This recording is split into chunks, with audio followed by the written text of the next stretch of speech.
buvo vienas turtingas žmogus, kuris kasdien puotaudavo. Kas yra turtingasis pagal Jėzų? Tas, kuris niekada nepasisotina. Jo širdies tuštuma didesnė negu Lozoriaus alkis prie durų. Tikroji problema ta, kad širdies tuštumos neužpildys jokie daiktai niekada. Šventas Augustinas rašė: Dieve, sukūrei mane savo ir nerami bus mano širdis, kol neatilsės tavyje.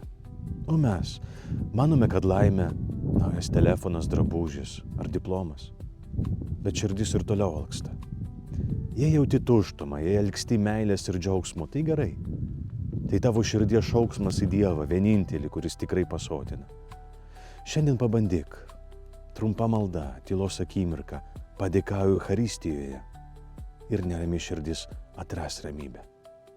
Jis tikras meistas. Geros dienos.